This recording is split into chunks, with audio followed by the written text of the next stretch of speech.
Hey everybody, welcome to Business Makers. I am Matthew Weimer, and today I have a special guest.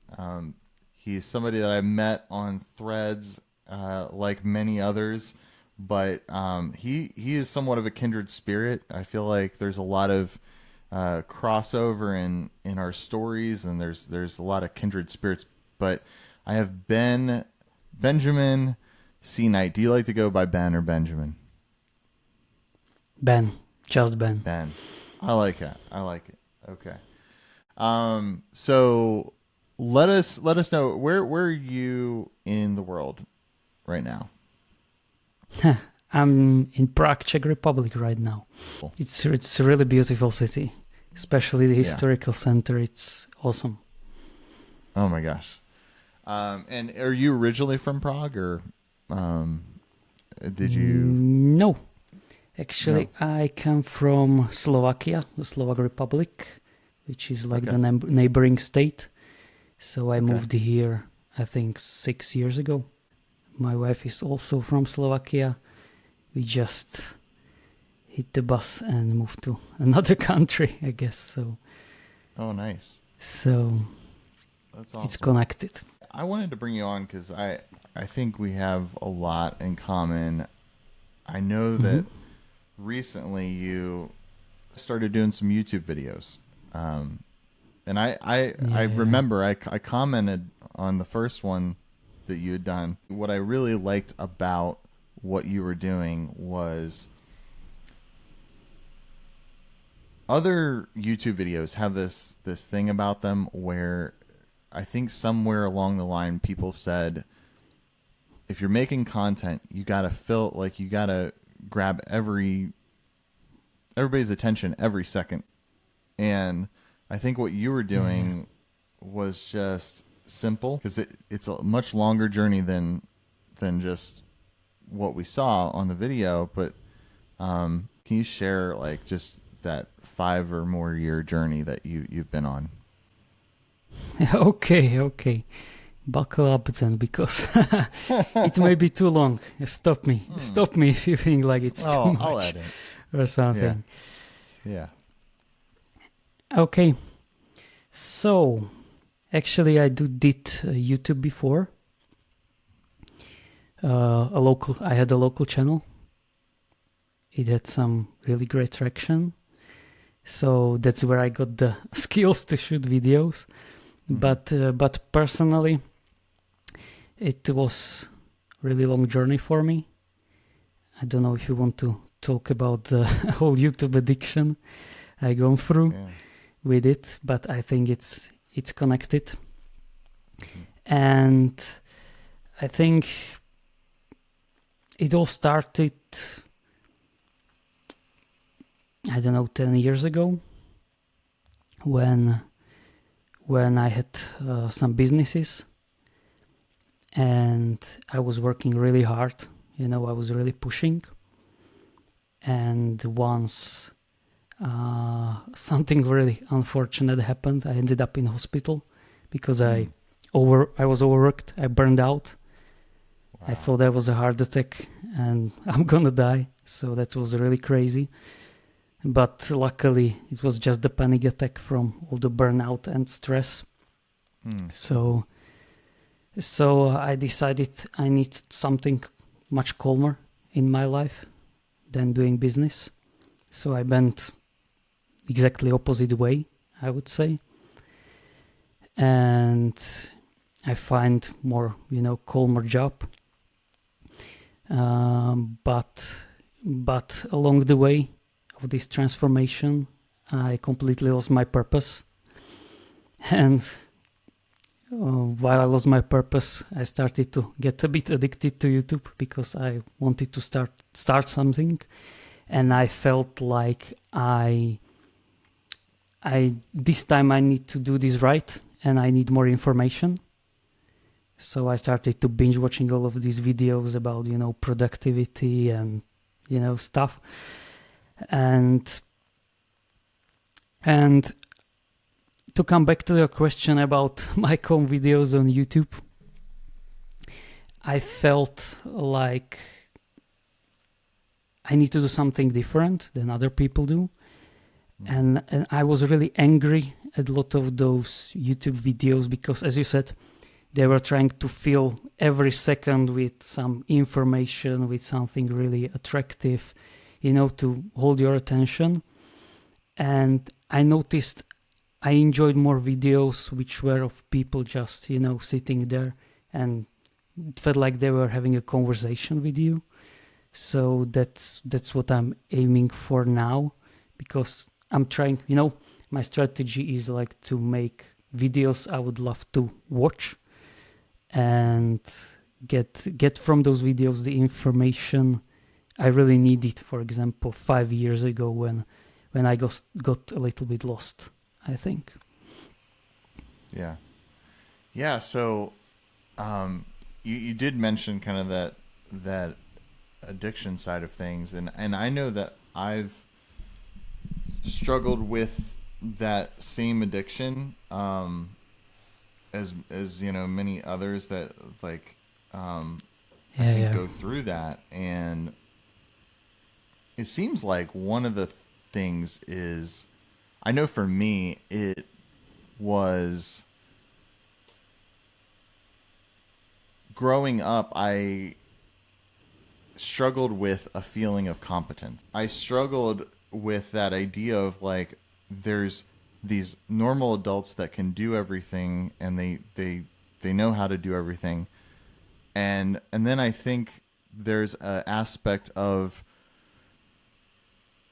performance, and I think we've kind of like gotten it all wrong is we've missed this component of it where it's okay to try and learn and test things out and make mistakes. And and I think that's where some of that addiction, like, I would want to go research and kind of figure out how to do things, and then be able to just come on the scene like perfect and have it all like worked out. And I don't know, like, I've got similar thing, I think, because I recently realized I think I had a lot of childhood trauma because I have problem with perfectionism.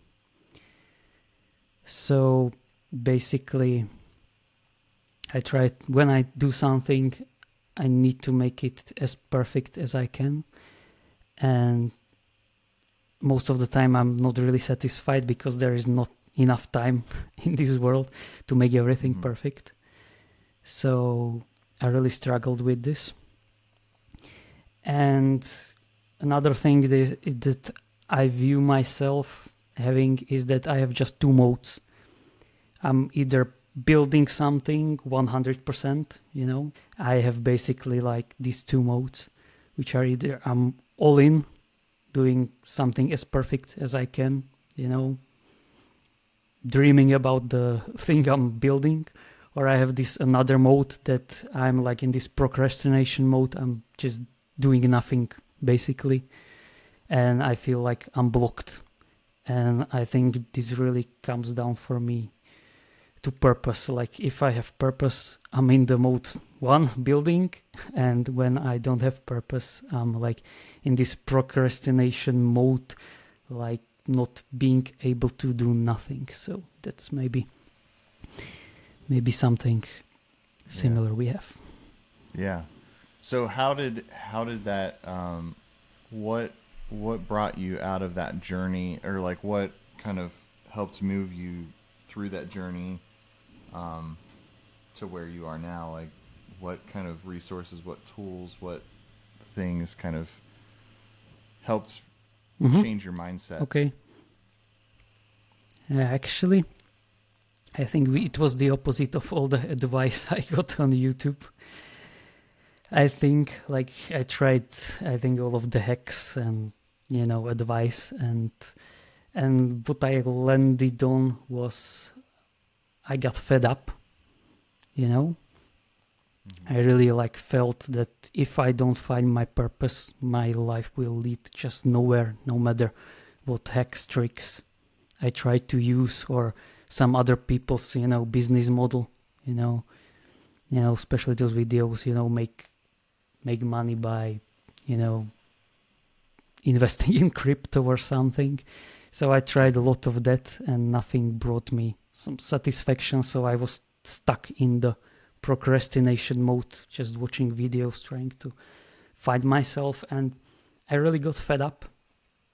And I just turned on everything one day and started, reflecting in my journal and trying to find my own way, like ask myself what I'm good at and combine it with what I would really love to do in life. So I basically wrote and then I tried to analyze it, reflected on it, and I come up with the solution, and it just clicked. So Wow. I would say that there is no special hack or advice, just calming myself down, be in a quiet space, thinking, and it just came. Wow. Yeah, and it's amazing what happens when we slow ourselves down. You did mention the Stoics. Where did those come into play for your journey? Yeah, definitely. So naturally, I was really nervous person, I would say, angry all the time, either out of the perfectionism and nothing being perfect for me.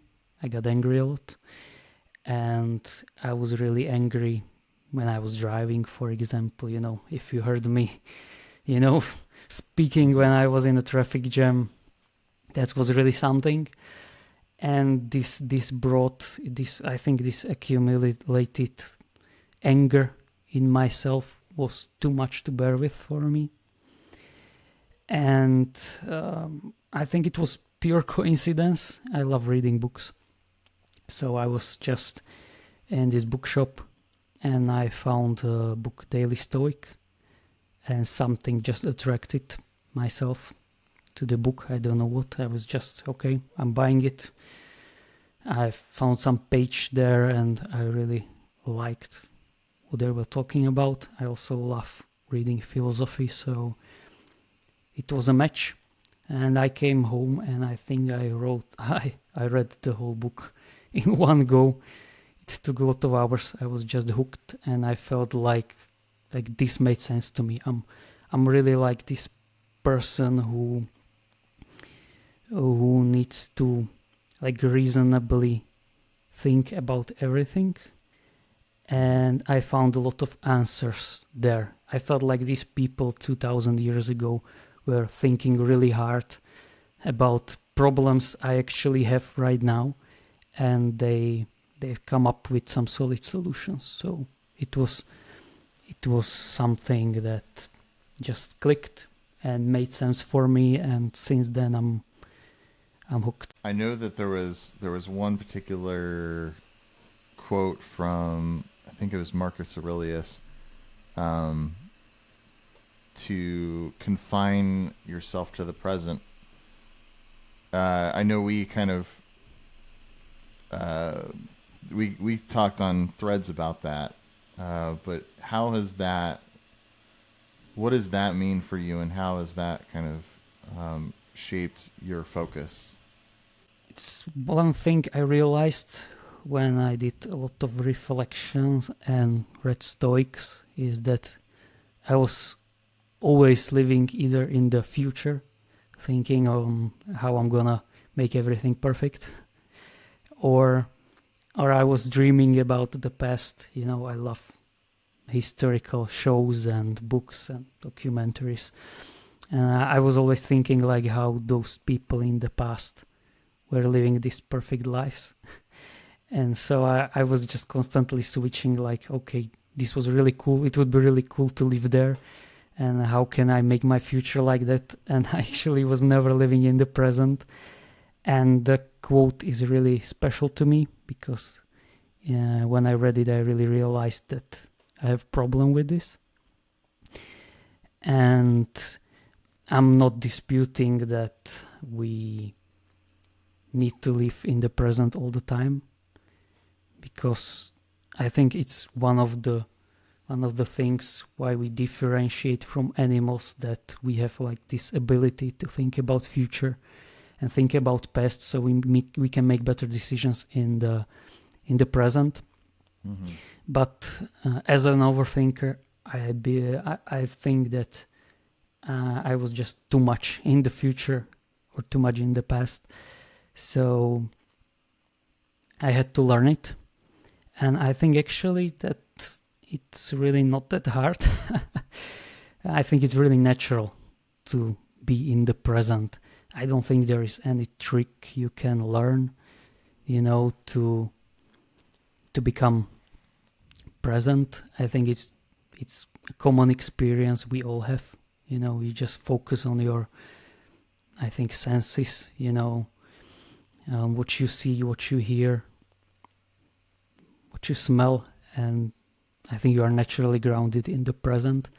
But I think the trick is to like remind yourself that you need to come to this place from time to time and be there, enjoy your life as it is right now. Stoics talked a lot about how the life and time is like a river. It's just flowing by, and all the events are just going past you, and if you don't stop and enjoy them, they are gone really fast. So what worked for me in the transition was to remind myself, either in the morning when I'm journaling, or in the evening when I'm having a lunch. I have these like spaces in a day when I always try to like stop myself and be in the present for a while, and that really helped me. Yeah, that staying present, because like you said, I think it's not really difficult. I think in a way it's almost an invitation. It's something that it's like we are, Yeah. because the turmoil that we would go through by thinking about either the past, which usually leads in regret, or thinking about the future, which usually leads to anxiety. Those are like on the back end of things a lot more complicated than if we just, if we accept and receive what's right here and right now. You mentioned that you had some businesses kind of going. Do you want to talk about a little bit of those, and like what lessons you may have learned from kind of, because I think that's something that I know for myself, to accept those kind of those past endeavors or whatever for what they are, and to like say that's something I'm not going to do again, or this is something I would do differently. What were those like for you? Mm-hmm. Okay, so for now I think all of my businesses either failed, or I needed, to end them for other reasons, like some dispute with a partner. But I definitely learned a lot. I'm trying to build another business right now. And I definitely learned a lot. The biggest struggle, which repeated in my businesses always, was that I wasn't good at marketing and sales. I'm really good to making the product, perfect as a perfectionist. Mm-hmm. I'm really good at execution. But getting it to the market, that's something completely else.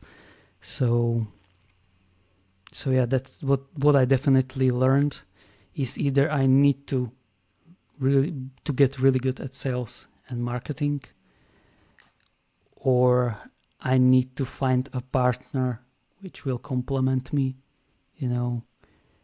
and be really good at that. That's something that always worked for me, but right now I'm trying to, learn it myself.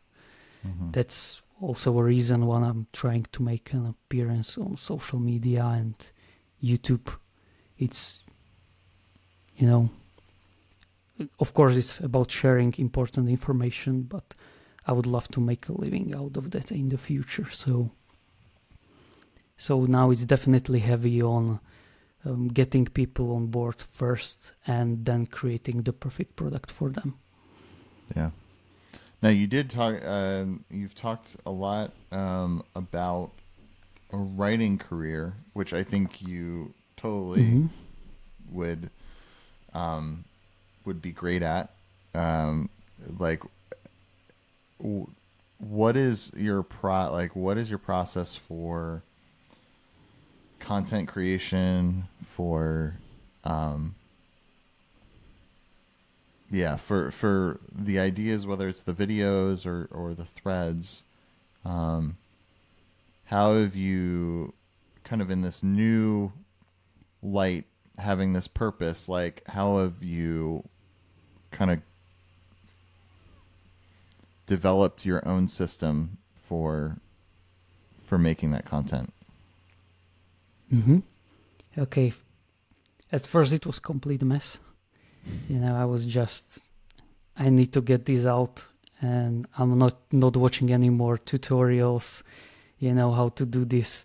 I'm just getting it out, and I got into this build mode, and I just started creating, and my sole, not purpose, but the strategy was just to get it out.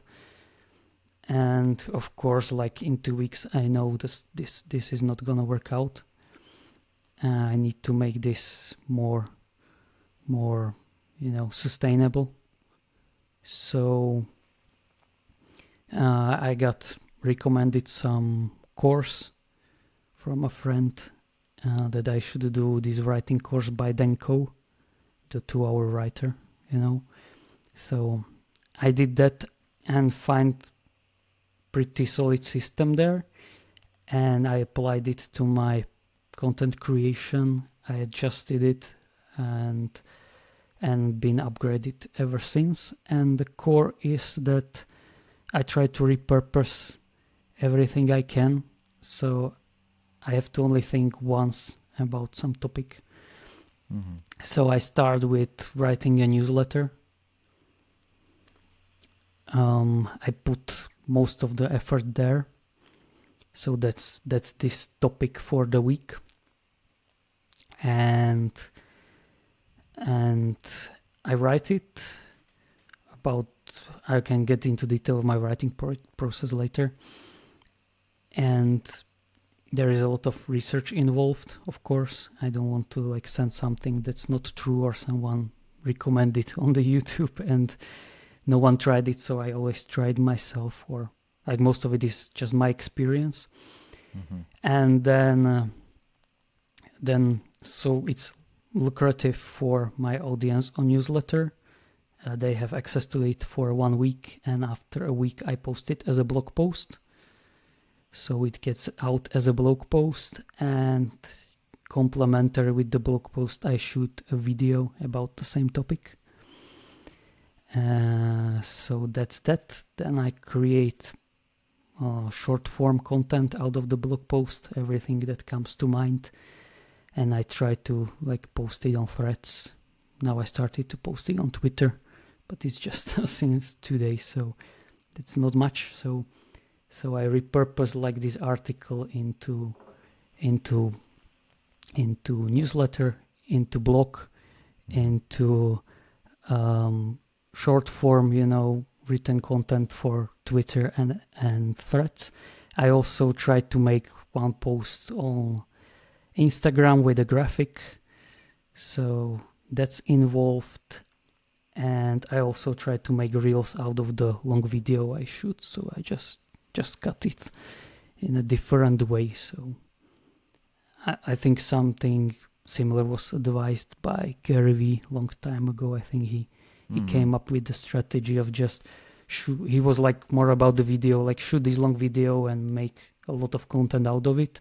And for me, it's like writing first. I try to script my videos, and I just put like the most of the heavy lifting into the newsletter blog article and get those things out of that. So, and that's it. Yeah. And for my writing, I would say it's I try to, still like an artist. Mm-hmm. So I found a lot of blogs I enjoyed, and I'm just stealing the structure, putting my ideas in there. Recently we have this Gemini and ChatGPT on the scene. Mm-hmm. So I try to leverage that, but I definitely don't do like ChatGPT write me this whole blog post. That would be insane, I think. Mm-hmm. But I try to post my writing in those tools, and try to have the ChatGPT criticize my work. So I'm asking what I'm missing, what would my audience would love to, hear. Usually it's missing some story. If I could add a story there, or if I would add a quote there, it would sound more professional, And I'm also using this tool Hemingway. A lot of writers using that today because you can see, it's really simple. So it's more about focus. It doesn't have many features. It just tells you how many words you used, how many characters, and it also tells you that your sentences are too complex or long. So Nice. that's and like this checker. That's called Hemingway? It's like this, Hemingway.app. Okay. I think it's free. Okay. It's free. There is some subscription for advanced features you can buy offline app or something, but I'm right now using it for free. It's enough for me. I really love it. And That's of course, I have everything like in Notion, Oh yeah. to-do lists. Everything is organized, of course, so it makes sense, and I can find, I'm really into this thinking that you should think about the problem only once and then capture it, so you don't have to use your mental capacity too much for the stuff that you already like find out how it works. So yeah. That was a really long answer to your simple I love question. it. Because I feel like I'm constantly talking about Tiago Forte's like Para Method and Second Brain. I don't know if you've read those books. Yeah, that's the system I'm using 100%. Have you found, because I know for me with writing, because it's really interesting. You talked about the AI criticizing your work. I never thought about doing that as a thing. It made me think about threads, because I think that I think that's kind of like where I kind of met you, and then like Kat Russ. I feel like you guys have kind of been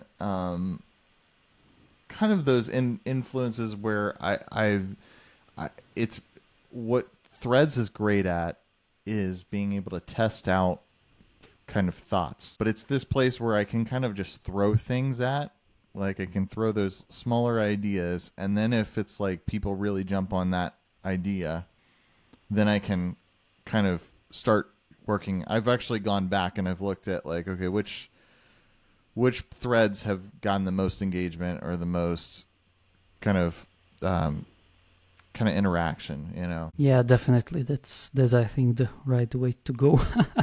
Yeah. I think I'm not doing that too much. I feel like I'm full of ideas I want to write about, and I'm just, when I'm thinking of a newsletter or something, I'm doing this like like I feel I want to write about something, Mm-hmm. but I believe I will like my ideas will be spent really quickly soon. Yeah. So then I will definitely come to like looking at the statistics on my posts on Threads Mm-hmm. and seeing which got most traction, and definitely write about those. So that's a really good strategy. Yeah. So, with your writing, do you?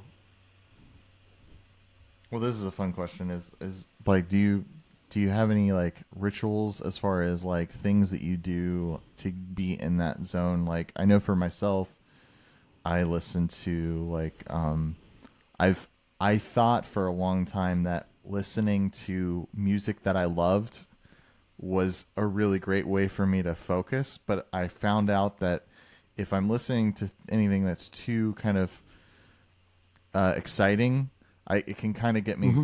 sidetracked. So like I listen to like noise, like sound of like 44 hertz sound, like binaural stuff, just because it Yeah, drones it yeah. out for me, and I can actually kind of like zone in on what I'm doing. Do you have anything like that that kind of helps you? For me, it's complete quiet. I'm using my noise cancelling Mm-hmm. headphones almost all the time. Yeah. Maybe they will come up with some study in 20 years how I destroyed my brain by using noise cancelling. Yeah. But for me, it's just complete quiet, and it's really rare in today's world, like to have this complete quiet. A lot of writers in the past, when they wanted writing, they got into suburbs or somewhere in some kind of small village, Mm-hmm. into some small house in middle of nowhere to have this quiet. And I'm simulating this with noise cancelling right now. I'm just have this complete quiet where I can focus, and I think I have this big like advantage. I can get into this deep zone really quickly. Like when I have purpose and I'm focused on something, Mm-hmm. I can get in the zone really quickly, and I can write for a lot of hours, not knowing what time it is. So this is really simple for me, I think. Yeah. What are some of the things that you like to talk about? Like some of the topics. I know like some people have coined the term like content pillars. Like what are those things for you that you frequently will write about? Yeah, for me, like the main topic is productivity. So every post, everything is linked to, I would say, this topic. And I just love to talk about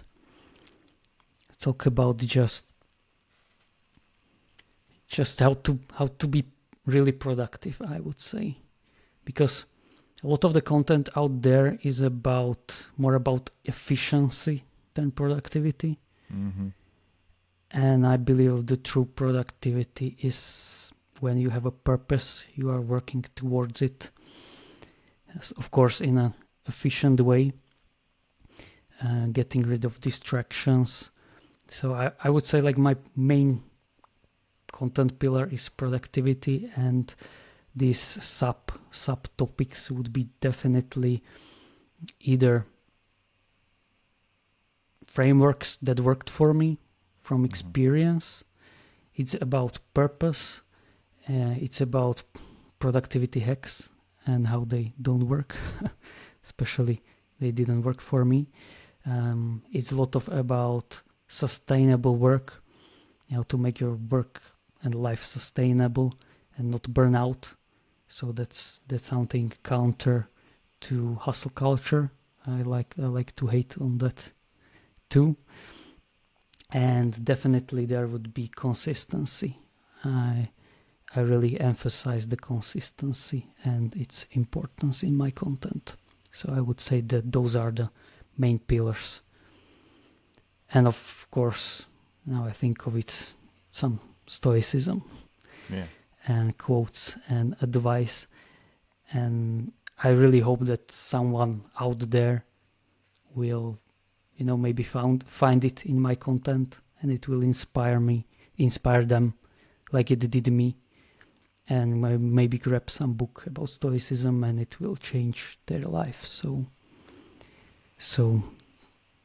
and I also remind myself by posting those quotes what I really should focus on that day. So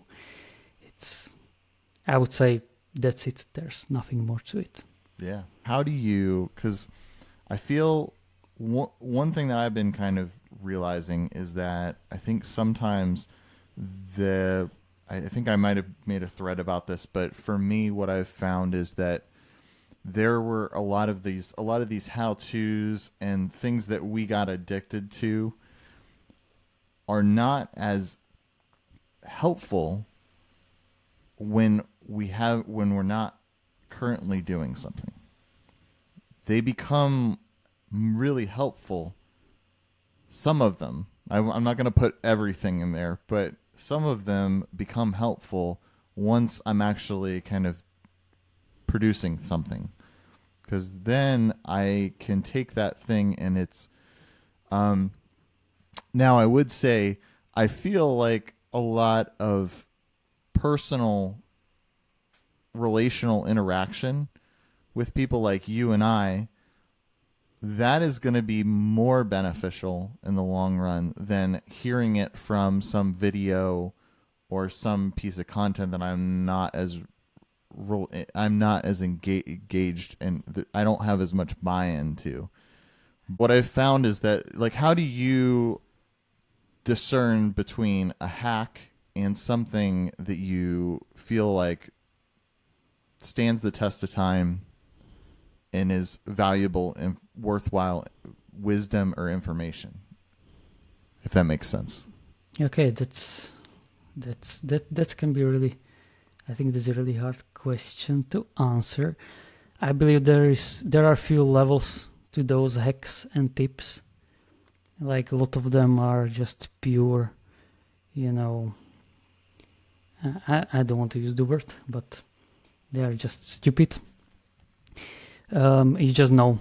You can find this especially in the Reels and TikToks and those compilation videos. It's just like wear different hats. Yeah. Wear this kind of hat for thinking, and this kind of hat for deep work. And I mean, it could work, but if you're not working towards something important, it's just it's just 1%. I don't know.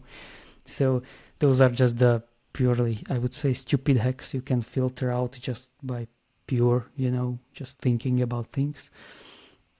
Then are a lot of hacks and tips, I would say, that look like good advice, and they are not. Maybe not for you. So I would say you can just find out by experimenting.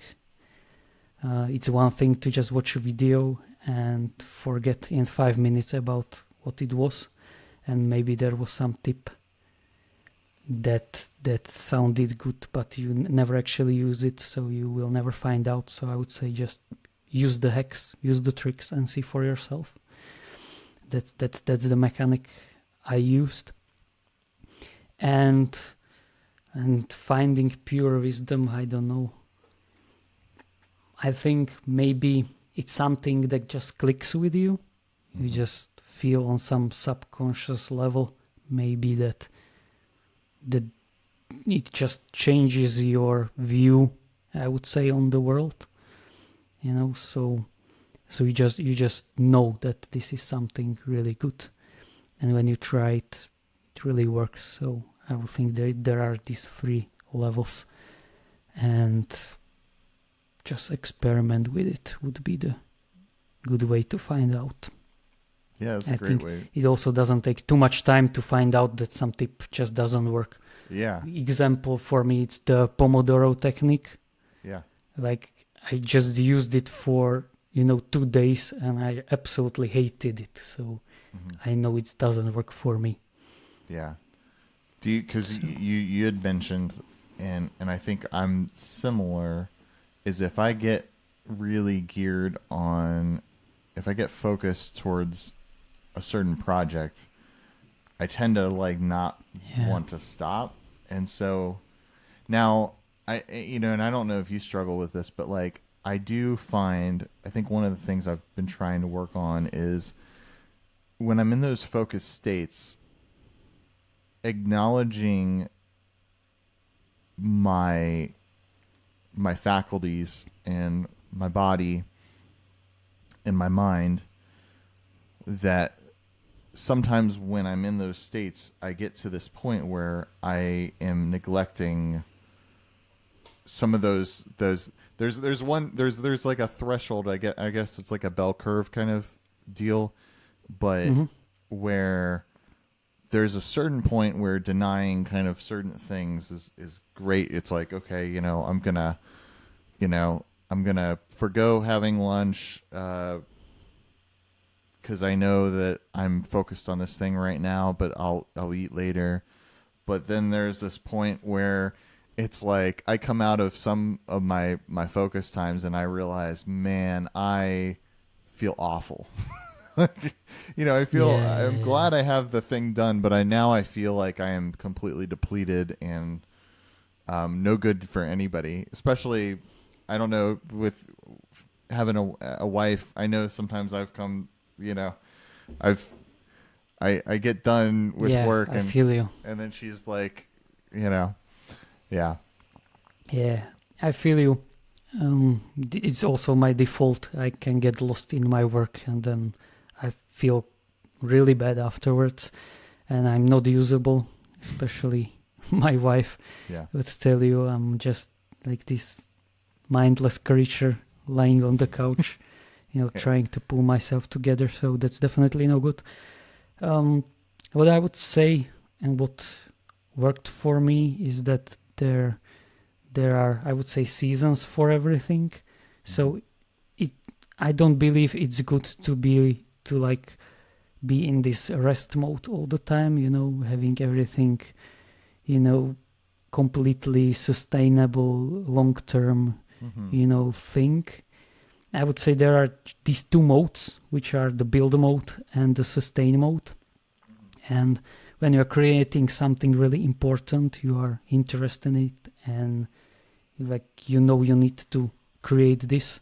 I think it's okay to get into the zone and not feel good, and just put all your heart into it. I Mm-hmm. think that's fine, but you need to know when to stop, and switch to this sustain mode, and and make it, sustainable what you've built before. There, I think it took a lot of work to, for example, build a business.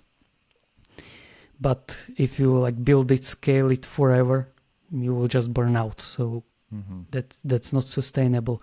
So I would say like it's okay to build it, for a month, 2 months, half a year, what it takes. It depends on the size of the project. And then switch to this another mode, when building, preparing for the second mode, where you just, spend maximum 4 hours working on it per day and just, relax and try to prepare for another cycle with something else. Either it's making the business better, bigger next time, or switching to something completely else and leaving the business in the sustain mode for as long as possible. So I would Yeah. say this helps, and when I'm in this sustain mode, I really need to force myself. I set this time I'm gonna work for to make this thing sustainable, to you know and I just set alarm. I know I need to stop. I know my body, and I know that after 4 hours the alarm rings, and I need to stop, and I'm gonna spend the rest of the day with my wife, Mm-hmm. with important people, resting, recharging, and I just try to do these, I would say, cycles. Yeah, that's good. Because I know we've talked a lot about like the sustainable, like success over kind of the hustle culture and stuff like that. How did you come to that conclusion um, that sustainable was the way to go? Like, Okay. Yeah, it's pretty simple. I tried the hustle culture and ended up in a hospital. So I knew just I knew that this is not going to work. Oh man. But I also knew like what went afterwards. I came to a complete extreme. I tried to rest. I start this contracting job, which was really like I wouldn't say easy, but it was really not hard. And I completely lost my purpose by just trying to rest and be calm. So I would say that's when I find out that it's neither like complete hustle culture, and also it's not like rest all the time and do nothing with your life. So that's where it comes from, to make it sustainable, best of all both worlds, I would say. Yeah. That's the way to go.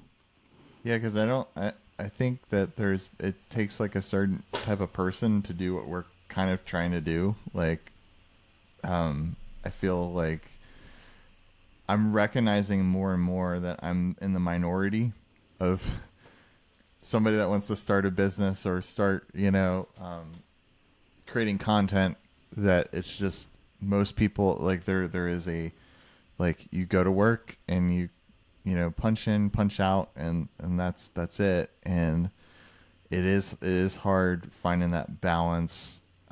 It's hard, but it's like a noble, worthy kind of adventure to be on, to like find that balance between the two. Ben, this has been great. What are you working on currently, like right now? Like what's in the pipeline? I know you have the newsletter. Speaking of which, I love your caption on Threads for the newsletter is great. It's something about like if do you remember what it is? It's something like like there's going to be a procrastinator will hate this newsletter. Yes, that is a beautiful tagline for it. Yeah. So what are some of the other things that you've going on right now? Yeah, definitely focusing on the newsletter right now. Mm-hmm. Everything stems from that. I'm focusing on building my audience on Threads mainly. That's where I see the biggest opportunity. So if anyone is interested about what I do, they will find it on Threads basically. So I'm building my social media presence, focusing on writing the newsletter, and behind the scenes I'm trying to write a book, and maybe in the future I will try to get out some I think it will be online course. Thinking right now about doing this challenge in form of a challenge where I will make you productive person in 30 days, but nice. We'll see. Yeah. That's in the making right now. Yeah. And this is the first place I'm speaking about it. So I know that feeling of like when you have something that you're working on and you're like, there's a part of you that wants to shout it from the rooftops, but there's another part of you that's like, it's not done yet. So I know that feeling. Yeah, man, thank you so much for your time. Thank you for inviting me. Yeah, it's really great experience. I'm glad. Like I love some of the people I meet on here. Like it's something I think with any kind of friendship relationship, you kind of like you hope that like maybe it's something where I think for us, like I would love to do another episode in person at some point down the line. That would be amazing to come to the Czech Republic and see it. And Yeah, that would be cool. yeah, but you're a constant kind of inspiration on like the thread space. Keep doing what you're doing. Um, Thank we you. need more voices like you. So yeah, man, thank you again for coming on the show. Thank you so much.